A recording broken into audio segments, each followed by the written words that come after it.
ఇక్కడ కనిపిస్తున్నటువంటి క్షేత్రం వచ్చేసి కుంతిమాధవ స్వామి యొక్క క్షేత్రం. భారతదేశంలో ఉన్నటువంటి 5 పంచమాధవ క్షేత్రాల్లో ఒకటైనటువంటి క్షేత్రం. ఇది ఎక్కడ ఉందంటే మనకి ఆంధ్రప్రదేశ్ రాష్ట్రం కాకినాడ జిల్లా నుండి సుమారుగా 15 కిలోమీటర్ల దూరంలో, సామలకోట నుండి కూడా 15 కిలోమీటర్ల దూరంలో ఉన్నటువంటి క్షేత్రమే ఈ కుంతిమాధవ స్వామి యొక్క క్షేత్రం. ఈ క్షేత్రం యొక్క స్థల పురాణం గురించి ఇక్కడ ఉన్నటువంటి పండితులను అడిగి పూర్తిగా తెలుసుకునేటువంటి ప్రయత్నం చేద్దాం. అందరికీ నమస్తే, నేను మీ శ్రీనివాస్. భక్తి మార్గానికి స్వాగతం.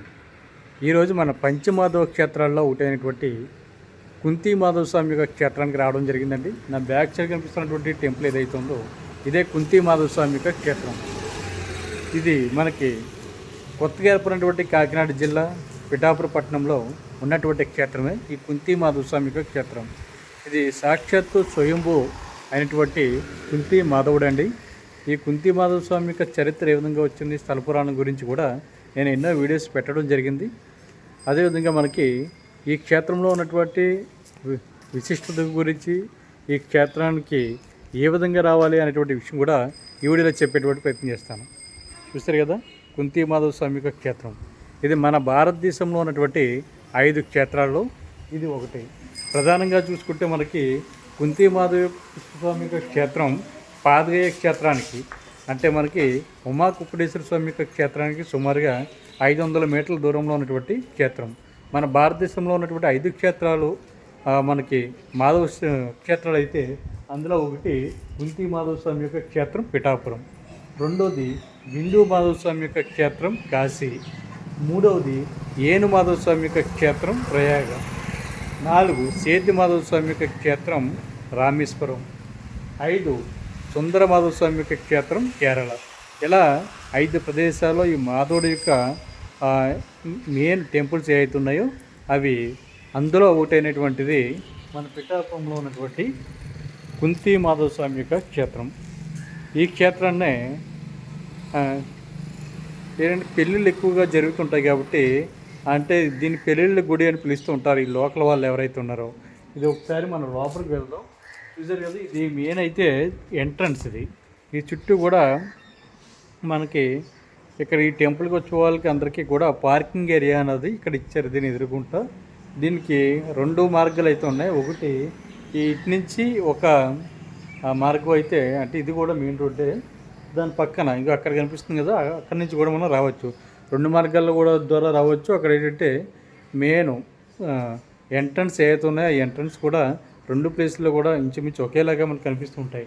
ఇది స్వామివారి యొక్క టెంపుల్ ఎంట్రన్స్. చూసారు కదా, ఇక్కడ ద్వారాల్లో మీరు చూసినట్లయితే చాలా పెద్దగా కనిపిస్తూ ఉంటాయి మన తలుపులు.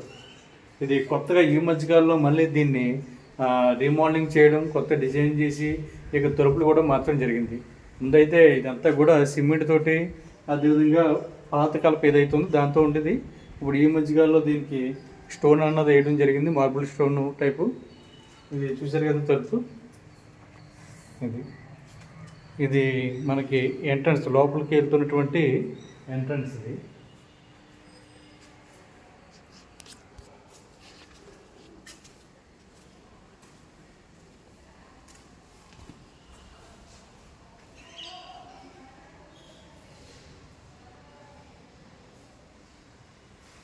ఇది ఈ క్షేత్రంలో ఈ యొక్క టెంపుల్కి సంబంధించినటువంటి స్థల పురాణం ఏదైతే ఉందో ఆ స్థల పురాణం అంతా కూడా మనకి ఈ టెంపుల్ ఎంట్రన్స్లోనే ధ్వజస్తంభం దాటిన తర్వాత చూస్తారు కదా, ఈ యొక్క ఎంట్రన్స్ అక్కడి నుంచి ఇలా వచ్చిన తర్వాత మనకి స్టార్టింగ్ ఏంటంటే ధ్వజస్తంభం కనిపిస్తూ ఉంటుంది.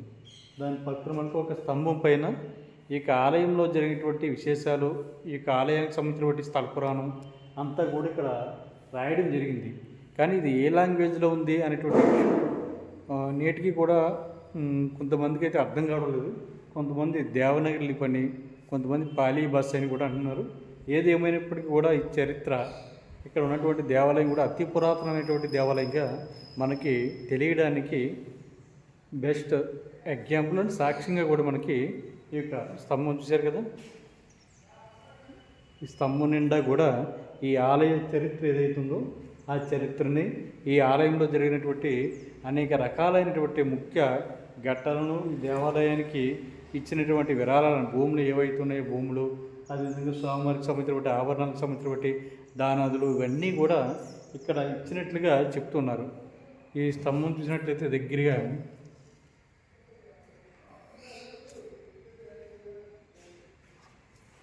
ఇది కదా,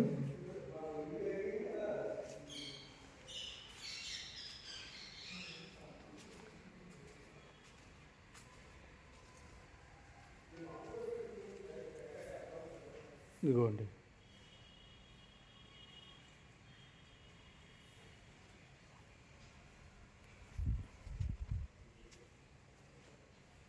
ఇది స్వామివారి యొక్క దేవాలయం.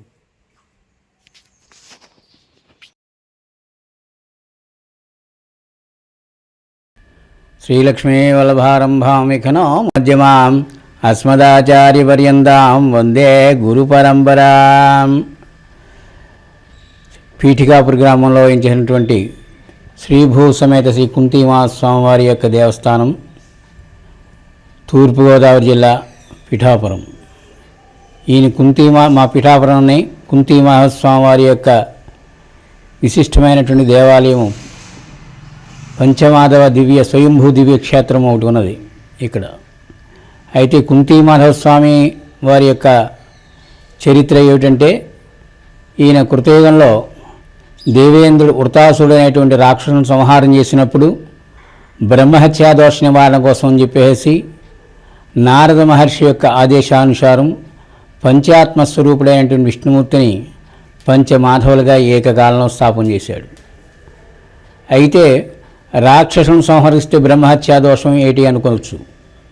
ఆయన పూర్వాశ్రమంలో చిత్రకేతుడైనటువంటి గంధర్వరాజ గగన మార్గాన్ని వెళ్ళిపోతూ పార్వతీదేవిని చూచినవుతాడు.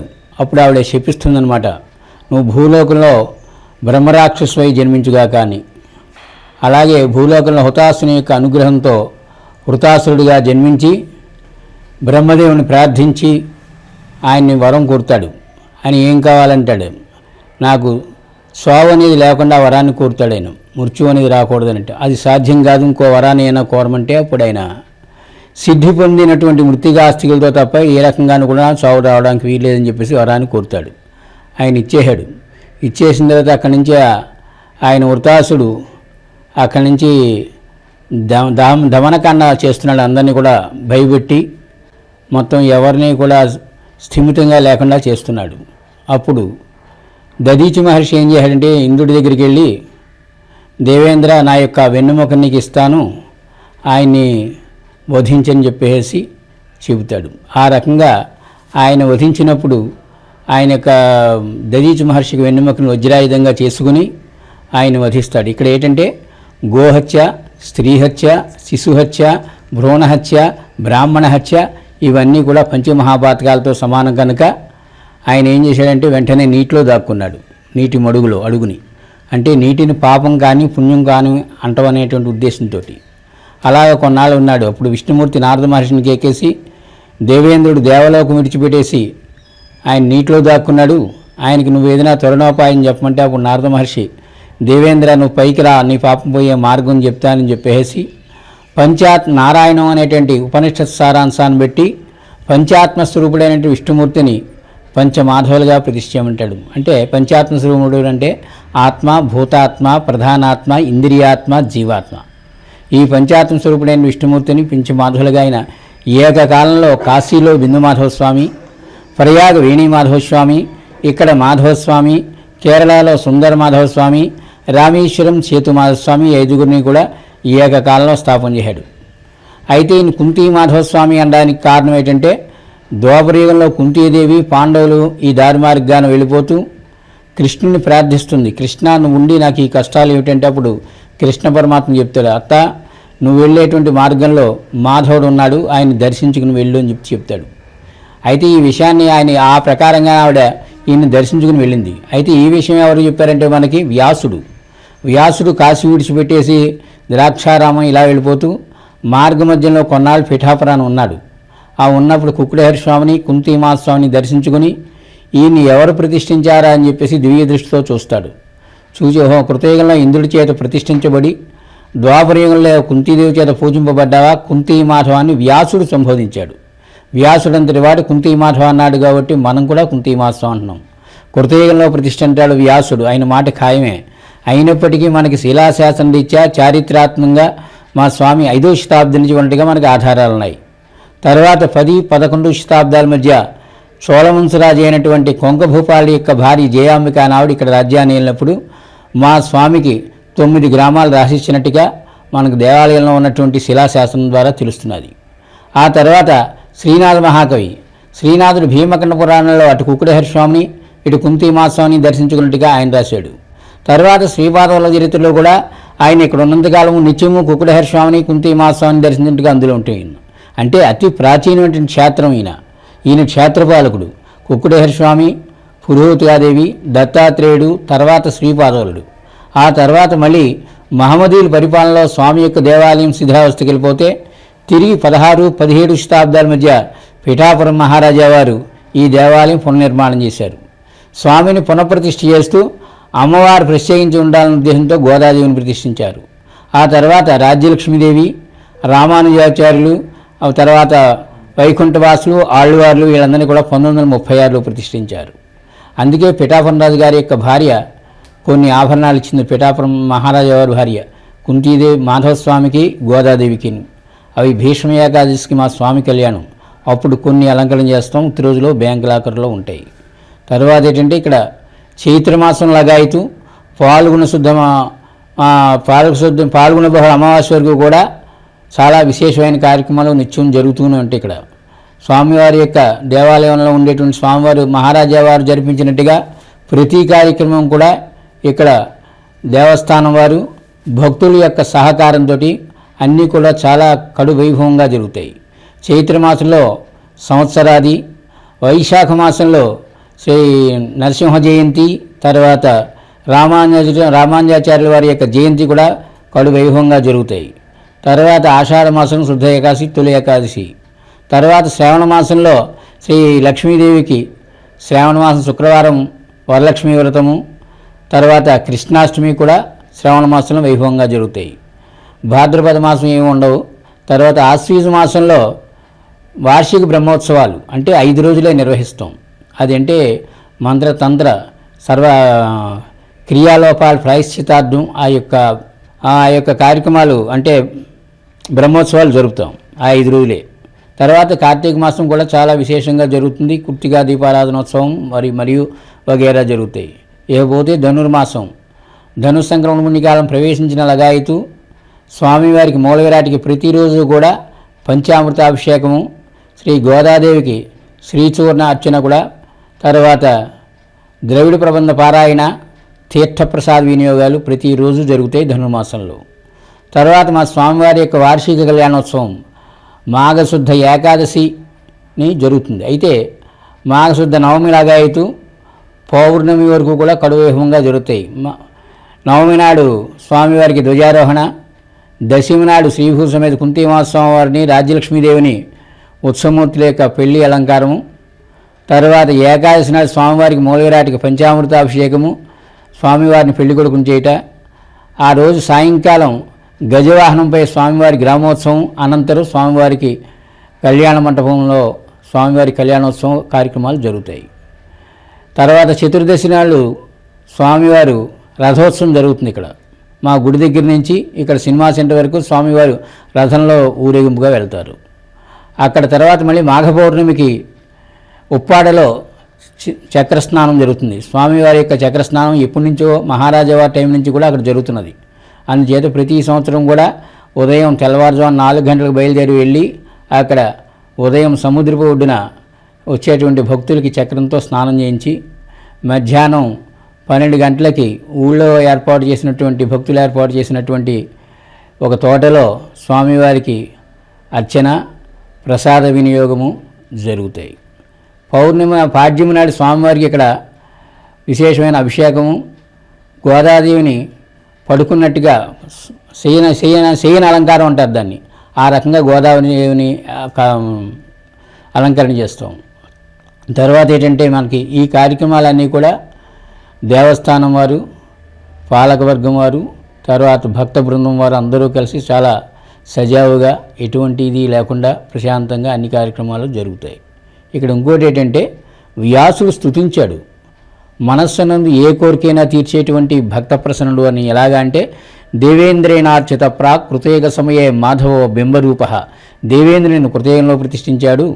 త్రేతాయాం రాఘవేంద్ర ప్రకటిత మహిమ దివ్యమూర్తి సేవ, త్రేతాయుగంలో రాముల వారు కూడా ఈయన దర్శించాడని చెప్తున్నాడు మనకి వ్యాస మహర్షి. కుంత్యాసౌ ద్వాపరాంతే సమధికి నియమో పూజిత పార్థహేతో, ద్వాపరయుగంలో కుంతీదేవి పాండవుల్ని పూజించారు. స్వామి భక్త ప్రసన్న సులభైక హేకలవ పీఠపుర్యా నిశ్చన్న, కలియుగంలో భక్తుల కోసం పీఠాపురం ఏం చేసి ఉన్నామని చెప్పేసి వ్యాసుడు స్తుతించినట్టుగా స్థల పురాణం. తర్వాత ఏంటంటే దీనికే ఈ పద్యానికే మహారాజా వారి యొక్క కొలువులో ఒక కవిగారు ఒక శీర్షపద్యం రాశారు. ఎలాగంటే కృతయుగాన్ శిరాధిపతికి స్వరాజ్యమొసంగిన మాధవస్వామి ఇతడే, ద్వాపరంబ త్రేతాయుగమున శ్రీరామ రాజ్యాన నోమిన మాధవస్వామి ఇతడే, ద్వాపరంబన కుంతి పాపలను పరిపన మాధవస్వామి ఇతడి. ఇట్టి మూర్తిని సేవించునట్టి నరులు కలియుగంలో ఎవరైతే ఈ స్వామిని సందర్శిస్తారో వారికి ఇష్ట సంపత్త సంతుష్టి జలగి భారతీయ స్వరాజ్య వైభవములందు మహిని వినుతుగాంతురు యంత్రమహిమ చేత అన్నాడు. యంత్రం అంటే వేరే యంత్రం ఏం కాదు, స్వామివారి యొక్క సుందర స్వరూపమే ఇక్కడ యంత్ర. మా స్వామిని దర్శించినటువంటి వారికి ఆయురారోగ్య ఐశ్వర్యాలు, మనస్సునందు ఏ కోరికైనా తీర్చేటువంటి భక్త ప్రసన్నుడు అని చెప్పేసి వ్యాసుడు స్తుతించాడు. ఇది మా స్వామి చరిత్ర. జై శ్రీమన్నారాయణ. కాకినాడ జిల్లా పిఠాపురం పట్టణం నందు వేయించేసినటువంటి అతి పురాతనమైన పంచమాధవ దివ్యక్షేత్రమైనటువంటి శ్రీ కుంతీ మాధవ స్వామివారి దేవస్థానం భారతదేశంలో గల పంచమాధవుల్లో ఒక మాధవ అనేటువంటి ఆలయం, స్వామివారి ఆలయం దివ్యక్షేత్రం. పూర్తిగా వైఖాన సాగమం ప్రకారంగా ఉదయం సాయంత్రం సేవాకాలములు కార్యక్రమం అన్నీ కూడా వైఖాన సాగం ప్రకారంగా ధనుర్మాసం అలాగే భీష్మ ఏకాదశి పర్వదిన సందర్భంగా 5 రోజుల పాటు స్వామివారి దివ్య కళ్యాణ మహోత్సవం వైభవంగా జరపడం పూర్వం నుంచి ఆచారం. దేవాదాయ ధర్మాదాయ శాఖ పరిపాలన ఉన్నటువంటి ఈ ఆలయం యొక్క నిత్య కైంకర్యాలు, విశేషమైనటువంటి కళ్యాణ మహోత్సవాలు, ఆలయం జరుగుతున్నటువంటి అన్ని కార్యక్రమాలకి కూడా నిత్య నివేదనలు భోగాలు అన్నీ కూడా దేవాధర్మాదాయ శాఖ అనుమతులతోటి, అలాగే అభివృద్ధి కార్యక్రమాలకి సంబంధించి అన్ని పరిపాలనాత్మక శాంక్షన్ ఉత్తర్వులు తీసుకుంటూ ఈ యొక్క